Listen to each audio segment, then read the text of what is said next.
ಸಾರ ಗುರುಗಳ ಕರುಣದಿಂದ ಪನಿತು ಪೇಳುವೆ ಪರಮ ಭಗವದ್ಭಕ್ತರಿದನಾದರದಿ ಕೇಳುವುದು. ಕಡು ಕರುಣಿ ನೀನೆಂದರಿದು ಹೇರುಡಲ ನೆಮಿಸುವೆ ನಿನ್ನಡಿಗೆ ಬೆಂಬಿಡದೆ ಪಾಲಿಸು ಪರಮ ಕರುಣ ಸಿಂಧು ಎಂದೆಂದು. ನಡು ನಡುವೆ ಬರುತ್ತೆಪ್ಪ ವಿಘ್ನವ ತಡೆದು ಭಗವನ್ನಾಮ ಕೀರ್ತನೆ ನುಡಿದು ನುಡಿಸೆನ್ನಿಂದ ಪ್ರತಿ ದಿವಸದಲ್ಲಿ ಮರೆಯದಲೇ. ಇವತ್ತು ಗೀತಾ ಜಯಂತಿ. ಪರಮಾತ್ಮ ಭಗವದ್ಗೀತೆಯನ್ನು ಅರ್ಜುನನಿಗೆ ಉಪದೇಶ ಮಾಡುವುದರಿಂದ ಜಗತ್ತಿಗೆ ಯಾರು ಹೇಗಿರಬೇಕು ಅನ್ನೋದನ್ನು ತೋರಿಸಿಕೊಟ್ಟಿದ್ದಾನೆ. ಕೇಳಯ್ಯ ಎನ ಮಾತು ಪಾರ್ಥನೆ ಗೀತಾದರ್ಥವ, ಕುರುಕ್ಷೇತ್ರದಿ ಎನ್ನವರು ಪಾಂಡವರು ಪೇಳೋ ಸಂಜಯ ಏನು ಮಾಡುವರು ಕೂಡಿ. ಕೇಳಯ್ಯ ಅರಸನೇ ನೋಡು ಪಾಂಡವರ ಸೇನೆ, ಮಾತನಾಡಿದ ನಿನ್ನ ಸುತ ದ್ರೋಣರಿಗೆಂತು. ಪಾರ್ಥ, ಕುಂತಿದೇವಿಯ ಮಗನಾಗಿರುವಂಥ ಹೇ ಅರ್ಜುನ, ನನ್ನ ಉಪದೇಶವನ್ನು ಕೇಳು ಅಂತ ಹೇಳ್ತಾ ಇದ್ದಾರೆ. ಕುರುಕ್ಷೇತ್ರದಲ್ಲಿ ಎನ್ನವರು ಪಾಂಡವರು ಪೇಳೋ ಸಂಜೆ ಏನು ಮಾಡುವರು. ಧೃತರಾಷ್ಟ್ರ ಕೇಳ್ತಾನೆ, ಕುರುಕ್ಷೇತ್ರದಲ್ಲಿ ನನ್ನವರು ಮತ್ತು ಪಾಂಡವರು ಏನು ಮಾಡಿದ್ರಪ್ಪ ಅಂತ ನೋಡಿರಿ. ಆ ಕ್ವಶನಲ್ಲೇ ಇದೆ, ನನ್ನವರು ಅಂತ ಇದೆ, ಅಭಿಮಾನ ತುಂಬಿದೆ. ಯುದ್ಧ ಕ್ಷೇತ್ರದಲ್ಲಿ ಏನು ಮಾಡ್ತಾರೆ? ಯುದ್ಧ ಮಾಡ್ತಾರೋ ಏನು ಆಟ ಆಡ್ತಾರೋ? ಅದಕ್ಕೆ ಕೇಳಯ್ಯ ಅರಸನೇ ನೋಡು ಪಾಂಡವರ ಸೇನೆ, ನೋಡಿ ಪಾಂಡವರ ಸೇನೆ ಮಾತನಾಡಿದ ನಿನ್ನ ದ್ರೋಣರಿಗೆ. ಅಪ್ಪ ಧೃತರಾಷ್ಟ್ರ, ಪಾಂಡವರ ಸೇನೆಯನ್ನು ನೋಡಿ ನಿನ್ನ ಮಗನಾಗಿರುವಂತಹ ದುರ್ಯೋಧನ ದ್ರೋಣರಿಗೆ ಹೇಳ್ತಾನೆ. ಕೇಳಿತ ಪಾರ್ಥನು ಕುರುದಂಡ ರಣದಡಿ ಚಂಡ, ಗಾಂಡೀವ ಕರದಂಡ ಅಚ್ಯುತ ಪಿಡಿರಥ ನಡೆ ಮುಂದ ಬಹು ತ್ವರದಿಂದ.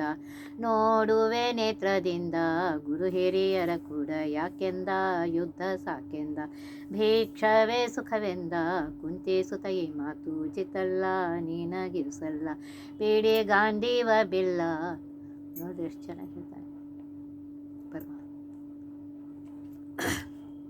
ಪಾರ್ಥ ಅಂದರೆ ಅರ್ಜುನ. ಕೇಳಿ ರಣದಲ್ಲಿ ಆ ಇದನ್ನು ಕೇಳಿ ಗಾಂಡೀವವನ್ನು ಕೈರದಲ್ಲಿ ಹಿಡಿದುಕೊಂಡು ಅಚ್ಯುತ ಪರಮಾತ್ಮ ಕೃಷ್ಣ ನಡಿ, ಯಾಕೆಂದರೆ ಸಾರಥಿ ಕೃಷ್ಣನಾಗಿದ್ದ. ಕೃಷ್ಣ ನಡಿ ಮುಂದೆ, ಬಹುತ್ವರದಿಂದ ಅಂತ ಇದ್ದಾನೆ, ಬೇಗ ನಡಿ, ನಾನು ನನ್ನ ಕಣ್ಣಿನಿಂದ ನೋಡಬೇಕು ಅವರನ್ನೆಲ್ಲ ಅಂತ ಹೇಳ್ತಾನೆ. ಆಮೇಲೆ ಹೇಳ್ತಾನೆ, ನೋಡಿದ ಮೇಲೆ ಗುರು ಹಿರಿಯರ ಕೂಡ ಯಾಕೆಂದ ಯುದ್ಧ ಸಾಕೆಂದ ಭಿಕ್ಷವೇ ಸುಖವೆಂದ.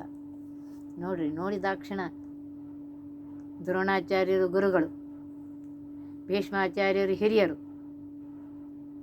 ಎಲ್ಲ ಬಳಗದವರೇ ಇದ್ದಾರೆ.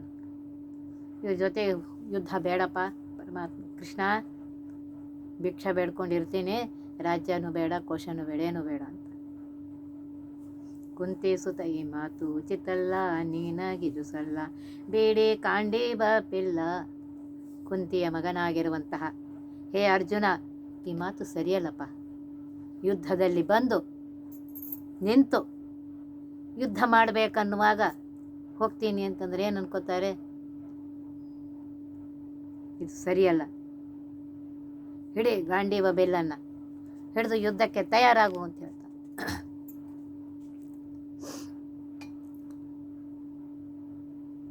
ಬಾಲ್ಯ ಯೌವನ ಮುಪ್ಪುತನ ದೇಹದಲ್ಲಿ, ಇಂಥ ದೇಹಕ್ಕೆ ಮೋಹ ಮತ್ಯಾತಕ್ಕಿಲ್ಲೇ. ಕಾಯ್ದು ಕೊಲ್ಲುವ ನಾನು ಇರುತ್ತಿರಲು ಇಲ್ಲಿ, ಬಿಲ್ಲು ಪೆಡೆದು ಕೀರ್ತಿ ಪಡೆ ಲೋಕದಲ್ಲಿ. ನೋಡಪ್ಪ, ಹುಟ್ಟಿ ಬಂದ ಮೇಲೆ ಮೊದಲು ಬಾಲ್ಯ ಇರುತ್ತೆ, ಆಮೇಲೆ ಯೌವನ ಮುಪ್ಪತನ, ಇದು ಇದ್ದೇ ಇರುತ್ತೆ ದೇಹಕ್ಕೆ. ಅಂತಹ ದೇಹದ ಮೇಲೆ ಮೋಹ ಮಾಡಬೇಡ.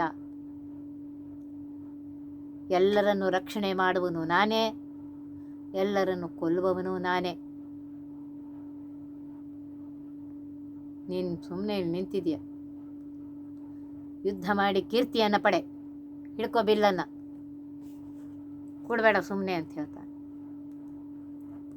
ಶಸ್ತ್ರ ಜಂಜಿಕೆ ಇಲ್ಲ ಜೀವಕ್ಕೆ ಈ ದೇಹಕ್ಕೆ, ಪಾವಕನ ದಾಹಕ್ಕೆ ಉದಕಗಳಿಂದ ವೇದನೆ ಯಾತಕ್ಕೆ ಈ ಜೀವಕ್ಕೆ, ಮಾರುತನ ಶೋಷಕ್ಕೆ ನಿತ್ಯ ಭೇದ್ಯತ ಜೀವನ ಸನಾತನ, ವಸ್ತ್ರದಾಂಗೆ ಈತನು ಆದಾವು ಹೋದಾವು ನಿನಗಯ್ಯ ನನಗಿಲ್ಲಯ್ಯ, ಅದನ ಬಲ್ಲೆನಯ್ಯ ಕೇಳಯ್ಯ ಎನ ಮಾತು ಪಾರ್ಥನೆ ಗೀತಾದರ್ಥ. ಅರ್ಜುನ, ಯಾವ ಶಸ್ತ್ರಗಳಿಂದಲೂ ಈ ದೇಹದ ಒಳಗಿರುವ ಜೀವಕ್ಕೆ ಅಂಜಿಕೆ ಇಲ್ಲಪ್ಪ. ಪಾವಕನ ಅಗ್ನಿಯ ದಾಹದಿಂದಲೂ ಈ ಜೀವಕ್ಕೆ ಏನೂ ಆಗುವುದಿಲ್ಲ, ಉದಕನ ನೀರಿನಿಂದಲೂ ಆಗುವುದಿಲ್ಲ. ಈ ಜೀವಕ್ಕೆ ಯಾವುದರಿಂದಲೂ ವೇದನೆ ಇಲ್ಲ, ನೋವು ಇಲ್ಲ. ಜೋರಾಗಿ ಮಾರುತನ ಶೋಷಕ್ಕೆ, ಗಾಳಿಯ ಶೋಷಕ್ಕೂ ಇದಕ್ಕೇನೂ ಆಗುವುದಿಲ್ಲ. ಯಾಕೆ ಅಂದರೆ ನಿತ್ಯ ಭೇದ್ಯತಾ ಜೀವನ ಸನಾತನ. ಒಳಗಿರುವ ಜೀವ ಅದಕ್ಕೆ ಯಾವ ಅಗ್ನಿನೂ ಏನು ಮಾಡೋದಿಲ್ಲ, ನೀರು ಏನು ಮಾಡೋದಿಲ್ಲ, ಗಾಳಿನೂ ಏನು ಮಾಡೋದಿಲ್ಲ, ಯಾವ ಶಸ್ತ್ರಗಳು ಏನು ಮಾಡೋದಿಲ್ಲ. ಹಾಗಿದೆ ಈ ಜೀವ ಅನಾದಿ ಕಾಲದಿಂದ ಇದೆ. ವಸ್ತ್ರಧಾಂಗೆ ಈತನೂ ಆದಾವು ಹೋದಾವು ನಿನಗಯ್ಯ. ಇದು ಹೇಗಿದೆ ಅಂತಂದರೆ, ಹೊಸ ಬಟ್ಟೆ ಬಂದಾಕ್ಷಣ ಹಳೆ ಬಟ್ಟೆಯನ್ನು ಎತ್ತಿ ಒಗಿತೇವಲ್ಲ, ಹಾಗೆ ಇನ್ನೊಂದು ಜನ್ಮ ಬಂದಾಗ ಈ ಹಳೆ ದೇಹವನ್ನು ಒಗೆದು ಇನ್ನೊಂದು ದೇಹವನ್ನು ತೆಗೆದುಕೊಳ್ತೇವೆ. ಅದು ಅರ್ಜುನ, ಅದು ನಿಮ್ಮ ಜೀವಗಳಿಗೆ ಮಾತ್ರ, ನನಗಲ್ಲ. ನಾನು ಎಲ್ಲ ಕಾಲದಲ್ಲಿಯೂ ಅನಾದಿ ಕಾಲದಿಂದ ಹೀಗೆ ಐತೆ. ನನಗೆ ದೇಹ ನಾಶ ಇತ್ಯಾದಿಗಳು ಯಾವುದೂ ಇಲ್ಲ. ಅದು ನಿಮಗೆ ಯಾರಿಗೂ ಗೊತ್ತಿಲ್ಲ, ಅದು ನನಗೆ ಗೊತ್ತಿದೆ. ಸರ್ವೋತ್ತಮನಾಗಿರುವಂತಹ, ಸರ್ವೋತ್ಕೃಷ್ಟನಾಗಿರುವಂತಹ, ಸರ್ವಸ್ವಾಮಿಯಾಗಿರುವಂಥ ನನಗೆ ಗೊತ್ತಿದೆ. ಜ್ಞಾನ ದೊಡ್ಡದು ಕರ್ಮ ಬಂಧನವ ಬಿಟ್ಟು, ಕರ್ಮ ಬಿಟ್ಟರೆ ಪ್ರತ್ಯವಾಯುವುದೆಷ್ಟು, ಫಲ ಬಿಟ್ಟು ನೀ ಮಾಡು ಸತ್ಕರ್ಮಗಳ ಸಮ, ದೇಹಕ್ಕೆ ಫಲಕರ್ಮ ಕಾರಣವಲ್ಲ. ಇಲ್ಲಿ ಪರಮಾತ್ಮ ಹೇಳ್ತಾನೆ, ಜ್ಞಾನ ದೊಡ್ಡದು.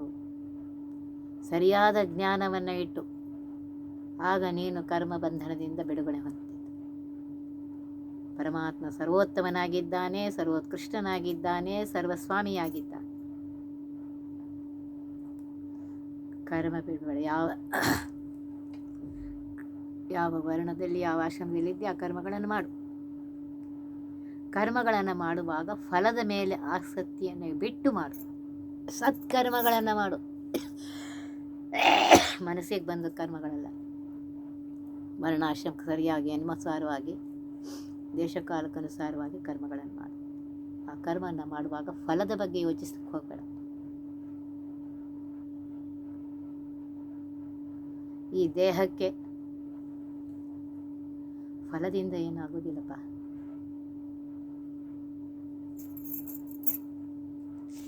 ನಾನಲ್ಲಿದ್ದು ಆ ಜೀವಿಗಳ ಕರ್ಮಕ್ಕನುಸಾರವಾಗಿ ನಾನು ಮಾಡಿಸ್ತೇವೆ. ಆದ್ದರಿಂದ ನೀ ಯಾವ ವರ್ಣದಲ್ಲಿದ್ದಿ, ಯಾವ ಆಶ್ರಮದಲ್ಲಿದ್ದಿ, ದೇಶಕಾಲಕ್ಕನುಸಾರವಾಗಿ ಆ ವರ್ಣಾಶ್ರಮ ಧರ್ಮಗಳನ್ನು ಮಾಡು. ಕರ್ಮದಲ್ಲೇ ನಿನಗಧಿಕಾರ, ಫಲ ತಾದೂರ ಧನಂಜಯಗೋಸ್ಕರ, ಜ್ಞಾನ ದೊಡ್ಡದು ಕರ್ಮ ದೂರಯ್ಯ ಎತ್ತ ಬಾರಯ್ಯ, ಯೋಗ ಬುದ್ಧಿ ಮಾಡಯ್ಯ ಜಿತ ಬುದ್ಧಿ ಯಾವುದೇ ಕೇಶವ, ಜಗತ್ಪಾಶವ ನೋಡದೆ ಪರವಶವ, ಗೋವಿಂದ ನಲಿಮನ ಬಿಟ್ಟವ, ಕಾಮ ಬಿಟ್ಟವ ಜೀತ ದೇಹ ತಾನಾದ ಹೇಳ್ತದೆ.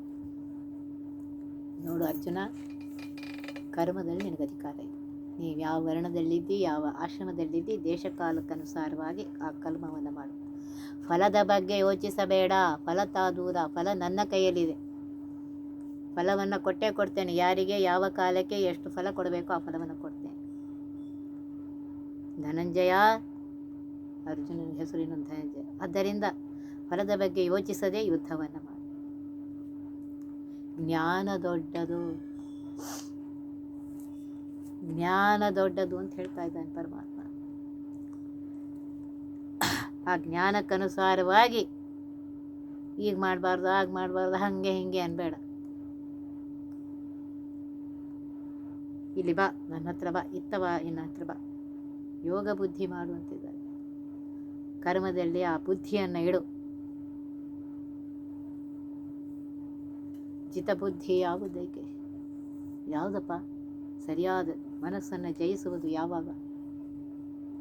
ಸರಿಯಾದ ಬುದ್ಧಿ ಯಾವುದು ಅಂತ ಹೇಳಿದ್ರೆ ಪರಮಾತ್ಮ ಹೇಳ್ತಾನೆ, ನೋಡದೆ ಪರ ಜಗತ್ತಿನಲ್ಲಿ ಮುಳುಗದೆ ನಿನ್ನ ವರ್ಣಾಶ್ರಮ ಧರ್ಮವನ್ನು ಮಾಡುತ್ತಾ ಮನಸ್ಸು ಗೋವಿಂದನಲ್ಲಿಡು. ಆ ಪರಮಾತ್ಮನಲ್ಲಿ ಮನಸ್ಸಿಟ್ಟು ಕಾಮವನ್ನು ಬಿಟ್ಟು ದೇಹದ ಬಗ್ಗೆ ಆ ಮೋಹವನ್ನು ಬಿಟ್ಟು ಯಾವ ವರ್ಣದಲ್ಲಿದ್ದೆ, ಯಾವ ಆಶ್ರಮದಲ್ಲಿದ್ದೆ, ಆ ವರ್ಣಾಶ್ರಮಕ್ಕನುಸಾರವಾಗಿ ದೇಶಕಾಲಕ್ಕನುಸಾರವಾಗಿ ಶಾಸ್ತ್ರದಲ್ಲಿ ಹೇಳಿದೆ ಆ ಕರ್ಮಗಳನ್ನ ಮಾಡುತ್ತಾ ಪರಮಾತ್ಮ ನೀನೇ ನನ್ನಲ್ಲಿದ್ದು ಮಾಡಿಸ್ತಾ ಇದೆಯಾ, ಈ ಕರ್ಮದ ಫಲ ನಿನಗೆ ಅಂತ ಹೇಳಿ ಮಾಡು ಅಂತ ಹೇಳ್ತಾ ಇದ್ದೆ.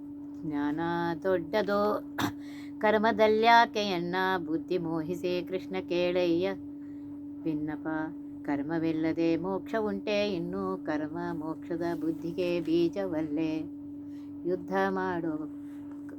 ಕರ್ಮ ಮಾಡೋ ಪಾಂಡವಾರಣ ತಾಂಡವ ವೈರಿ ಷಂಢನೆಂಬುವ ಜನರೆಲ್ಲ ಮಾಡ್ಪರೋ ನಿನ್ನ ನೋಡಿ ಮತ್ತೆನ ನೋಡಿದರ ನೀ ಬೇಡಿ ಎನಗಾಕೆ ಪೇಳೆಯ ಜನಕರ್ಮ ಕ್ಷತ್ರಿಯ ಧರ್ಮ ನಷ್ಟವಾಗುವುದು ಧರ್ಮ ಅರ್ಪಿಸು ಎನ್ನಲ್ಲೇ ಸರ್ವವು ಬಿಟ್ಟು ಗರ್ವವು ತಿಳಿ ಎನ್ನೋಳು ಸರ್ವವು ಕೇಳಯ್ಯ ಎನ ಮಾತು ಪಾರ್ಥನೆ ಗೀತಾದರ್ಥವ ಇಲ್ಲಿ ಪರಮಾತ್ಮ ಹೇಳ್ತಾ ಇದ್ದಾನೆ. ವರ್ಣಾಶ್ರಮ ಧರ್ಮವನ್ನು ಭಕ್ತಿಯಿಂದ ನನ್ನಲ್ಲಿ ಮನಸ್ಸಿಟ್ಟು ಮಾಡು ಅಂತ ಹೇಳಿದ ಮೇಲೆ ಹೇಳ್ತಾರೆ, ಜ್ಞಾನ ದೊಡ್ಡದು. ಕೃಷ್ಣ ನೀನೇ ಹೇಳ್ತೆ ಜ್ಞಾನ ದೊಡ್ಡದು ಅಂತ ಹೇಳಿ ಕರ್ಮದಲ್ಲಿ ಯಾಕೆ ನಾನು ಮತ್ತೆ ಯುದ್ಧ ಮಾಡು ಅಂತ ಹೇಳಿ ಬುದ್ಧಿಯನ್ನು ಮೋಹಿಸ್ತಾ ಇದೆಯಪ್ಪ ಕೃಷ್ಣ. ಅದಕ್ಕೆ ಪರಮಾತ್ಮ ಹೇಳ್ತಾನೆ, ಕರ್ಮವಿಲ್ಲದೆ ಮೋಕ್ಷ ಉಂಟೆ ಇನ್ನು ಕರ್ಮ ಮೋಕ್ಷದ ಬುದ್ಧಿಗೆ ಬೀಜವಲ್ಲ. ನೀನು ಯಾವ ವರ್ಣದಲ್ಲಿದ್ದಿ, ಯಾವ ಆಶ್ರಮದಲ್ಲಿದ್ದಿ, ಆ ವರ್ಣಾಶ್ರಮ ಧರ್ಮಗಳನ್ನು ಮಾಡುವುದೇ ಮೋಕ್ಷಕ್ಕೆ ಅದು ಬೀಜ ಇದ್ದಂತೆ. ಆದ್ದರಿಂದ ಯುದ್ಧವನ್ನು ಮಾಡು. ಯುದ್ಧ ಮಾಡಪ್ಪ ಪಾಂಡವ, ಯುದ್ಧ ಮಾಡು ರಣತಾಂಡವ. ಶುದ್ಧ ಶ್ರೇಷ್ಠನಾಗಿರುವಂತಹ ಪರಾಕ್ರಮಿಯಾಗಿರುವಂತಹ ನೀನು ಯುದ್ಧ ಮಾಡು. ಇಲ್ಲದೇ ಇದ್ದರೆ ವೈರಿ ಏನಂತಾನೆ, ಶತ್ರು ಏನಂತಾನೆ, ಇವ ಏನು ಪ್ರಯೋಜನ ಇಲ್ಲ ಅಂತಾನೆ. ಮತ್ತೆ ಒಂದು ನೆನ್ಪಿಟ್ಕೊ, ಜನರೆಲ್ಲ ಮಾಳ್ಪರು ನಿನ್ನ ನೋಡಿ ಮತ್ತೆನ ನೋಡಿ. ಜಗತ್ಸ್ವಾಮಿಯಾಗಿರುವಂತಹ ಶ್ರೀಕೃಷ್ಣ ಸಾರಥಿಯಾಗಿ ಯುದ್ಧವನ್ನು ಬಿಟ್ಟು ಓಡುವಾಗ ಪರಮಾತ್ಮ ಅವನನ್ನು ನಿಲ್ಲಿಸದೆ ಬಿಟ್ಟ ಅಂತ ಹೇಳಿ ಇನ್ಮೇಲೆ ನಮ್ಗೆ ಏನು ಕರ್ಮ ಮಾಡೋದು ಬೇಡ, ದೇವರೇ ಅವನು ಬಿಟ್ಬಿಟ್ಟಾನು, ಅರ್ಜುನನೇ ಮಾಡಿಲ್ಲ, ಮತ್ತು ನಾವ್ಯಾಕೆ ಮಾಡೋಣ ಅಂತಾರೆ. ಆದ್ದರಿಂದ ಸರಿಯಾದ ಕ್ಷತ್ರಿಯ ಧರ್ಮವನ್ನು ಮಾಡು ಅಂತ ಹೇಳ್ತಾರೆ. ನೀವು ಯಾವ ವರ್ಣದಲ್ಲಿದ್ದೀರಿ, ಯಾವ ಆಶ್ರಮದಲ್ಲಿದ್ದೀರಿ, ಆ ವರ್ಣಾಶ್ರಮ ಧರ್ಮವನ್ನು ದೇಶಕಾಲಕ್ಕನುಸಾರವಾಗಿ ಮಾಡುವುದೇ ಧರ್ಮ. ಮಾಡುವಾಗ ಎಲ್ಲ ಗರ್ವವನ್ನು ಬಿಟ್ಟು ನನ್ನಷ್ಟು ಶ್ರೇಷ್ಠರಿಲ್ಲ, ನನ್ನಷ್ಟು ಮಾಡೋರು ಯಾರಿಲ್ಲ, ಅದನ್ನೆಲ್ಲ ಬಿಟ್ಟು ಭಕ್ತಿಯಿಂದ ಮಾಡಿ ವರ್ಣಾಶ್ರಮ ಧರ್ಮಗಳನ್ನು ಅದನ್ನು ಪರಮಾತ್ಮನಿಗೆ ಅರ್ಪಿಸು. ಯಾಕೆಂದರೆ ಸರ್ವವು ನನ್ನಲ್ಲೇ ಇದೆ ಅಂತ ಹೇಳ್ತಾನೆ ಪರಮಾತ್ಮ. ಪ್ರಪಂಚದಲ್ಲಿಯೂ ನಾನೇ ಇದ್ದೇನೆ, ಬ್ರಹ್ಮಾಂಡದಲ್ಲಿಯೂ ನಾನೇ ಇದ್ದೇನೆ, ಒಳಗೆ ಹೊರಗೆ, ಜೀವರ ಒಳಗೆ ಹೊರಗೆ ಸರ್ವತ್ರದಲ್ಲಿ ನಾನೇ ಇದ್ದೇನೆ. ಸರ್ವತ್ರ ವ್ಯಾಪ್ತನಾಗಿರುವಂತಹ ನನ್ನನ್ನು ನೋಡಿ ನಿನ್ನ ವರ್ಣಾಶ್ರಮ ಧರ್ಮಗಳನ್ನು ದೇಶಕಾಲಕ್ಕನುಸಾರವಾಗಿ ಮಾಡಿ ಅದನ್ನು ಭಾರತೀಯರ ಮುಖ್ಯ ಪ್ರಾಣ ಅಂತಗತ ಆಗಿರುವಂತಹ ಪರಮಾತ್ಮನಿಗೆ ಅರ್ಪಿಸು ಅಂತ ಹೇಳ್ತಾ ಇದ್ದಾರೆ. ಅಹಂಕಾರ ಪಡಬೇಡ, ನನ್ನಷ್ಟು ಮಾಡೋರಿಲ್ಲ, ಅದೆಲ್ಲ ಅಹಂಕಾರವನ್ನು ಬಿಟ್ಟು ಅದನ್ನು ಪರಮಾತ್ಮಗೆ ಅರ್ಪಿಸು ಅಂತ ಹೇಳ್ತಾರೆ. ಯೋಗ ಸನ್ಯಾಸ ಎರಡು ಮುಕ್ತಿಗೆ ದೃಢವು, ಭೋಗ ವರ್ಜಿತ ಕೇಳು ಸನ್ಯಾಸಿ ಇರವು. ಹೇಗೆ ಪದ್ಮಕ್ಕೆ ವಾರಿಯ ಲೇಪವಿಲ್ಲ, ಹಾಗೆ ಭಕ್ತಿಗೆ ಸಂಸ್ಕೃತಿಯೂ ಇಲ್ಲ. ಯೋಗ ಮತ್ತು ಸನ್ಯಾಸ ಎರಡು ಭಕ್ತಿಗೆ ಮುಕ್ತಿಗೆ ಕಾರಣವಾಗಿದೆ. ಭೋಗವರ್ಜಿತ ಸನ್ಯಾಸಿ ಹೇಗಿರಬೇಕು ಅಂದರೆ ಭೋಗವನ್ನು ಬಿಟ್ಟು ಸರಿಯಾಗಿ ಪರಮಾತ್ಮನಲ್ಲಿ ಸಮ್ಯಕ್ ನ್ಯಾಸ, ಸರಿಯಾಗಿ ಮನಸ್ಸನ್ನು ಪರಮಾತ್ಮನಲ್ಲಿಟ್ಟಿರಬೇಕು. ಹೇಗೆ ಪದ್ಮಕ್ಕೆ ನೀರಿನಲ್ಲಿಯೇ ಬೆಳೀತಾ ಇದೆ ಕಮಲ, ಆದರೆ ಅದರ ಕಮಲಕ್ಕೆ ವಾರಿ ಅಂದರೆ ನೀರಿನ ಲೇಪ ಇಲ್ಲ.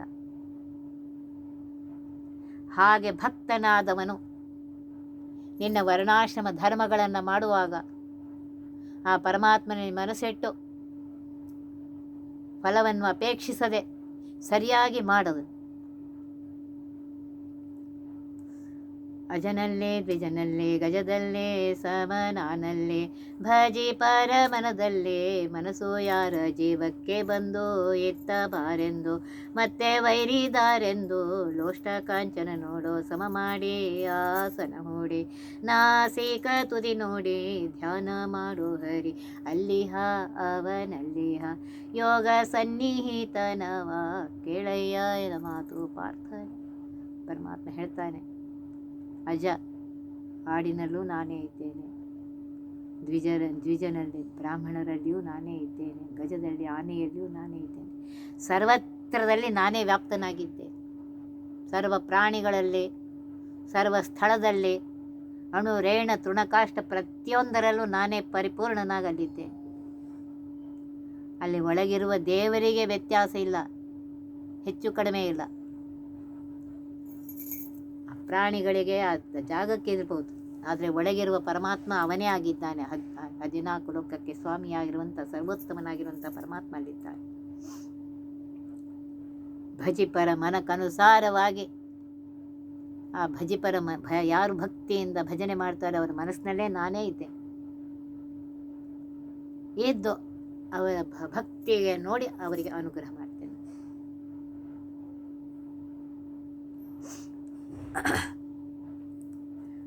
ಮನಸ್ಸಿಗೆ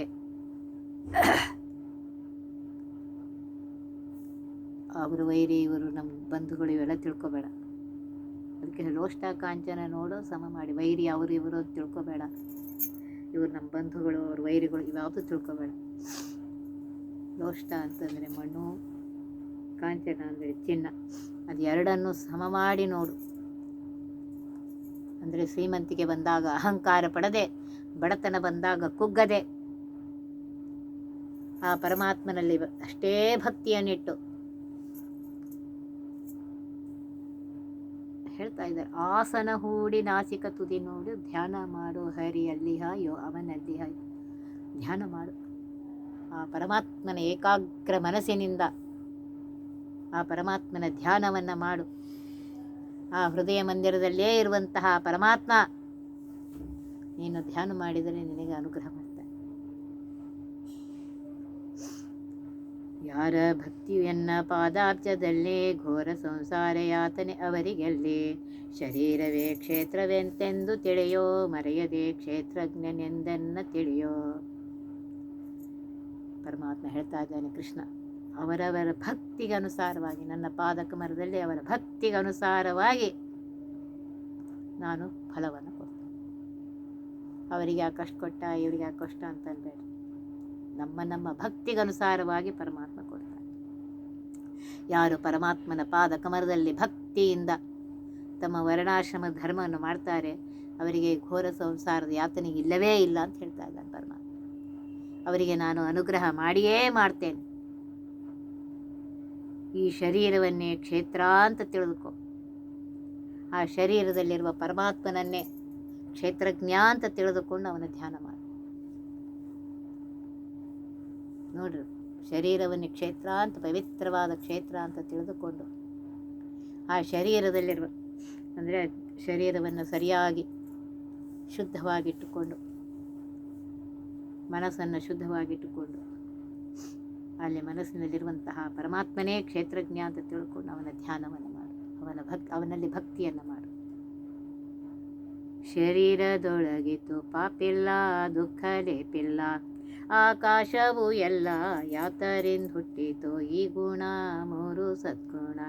ಕೇಳಯ್ಯ ಫಲ್ಗುಣ ಸುಖ ದುಃಖ ಸಮ ಮಾಡಿ ನೋಡೋನಿ ಈಡಾಡೋನಿ. ಬ್ರಹ್ಮನ ನೋಡುನಿ ಸೂರ್ಯ ಚಂದ್ರ ತೇಜ ಎನದಯ್ಯ ಗೂಢ ಕೇಶಯ್ಯ ಅನ್ನ ಪಚನ ಎನದಯ್ಯ. ಶರೀರದೊಳಗೆ ಜೀವ ಇದ್ದರು, ಶರೀರದೊಳಗೆ ಪಾಪ ಇಲ್ಲ, ದುಃಖ ಲೇಪ ಇಲ್ಲ. ಯಾರಿಗೆ? ಪರಮಾತ್ಮನಿಗೆ. ಪರಮಾತ್ಮನ ನಮ್ಮ ಶರೀರದೊಳಗಿದ್ದಾನೆ. ಅವನಿಗೂ ನಾ ಮಾಡಿದ್ದ ಪಾಪ ಗೀಪ ಬರುತ್ತೆ ಅನ್ನೋದ್ರೆ ಇಲ್ಲ. ಅವನ ಶರೀರದೊಳಗಿದ್ದರೂ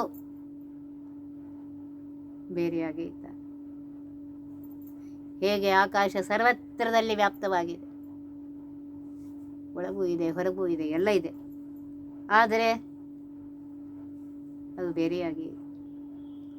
ಅದೇ ರೀತಿಯಾಗಿ ಪರಮಾತ್ಮ ಸರ್ವತ್ರದಲ್ಲಿ ವ್ಯಾಪ್ತನಾಗಿದ್ದಾನೆ, ಸರ್ವರಲ್ಲಿ ಇದ್ದಾನೆ ಅಂತ ಹೇಳ್ತಾನೆ. ಈ 3 ಸದ್ಗುಣ ಯಾತರಿಂದ ಹುಟ್ಟಿತು? ಈ ಗುಣ 3 ಸದ್ಗುಣ, ಸತ್ವ ರಜ ತಮೋ ಗುಣಗಳು.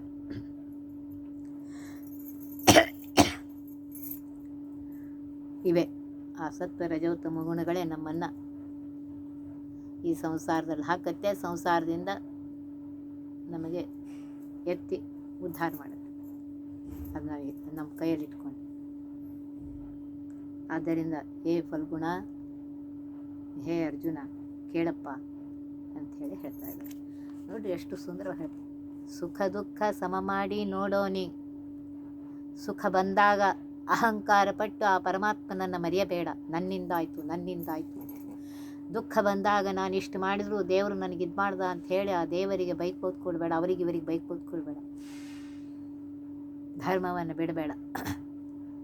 ಎಲ್ಲ ಕಾಲದಲ್ಲಿಯೂ ಆ ಪರಮಾತ್ಮನ ಸ್ಮರಣೆ ಮಾಡುತ್ತಾ ಇರು.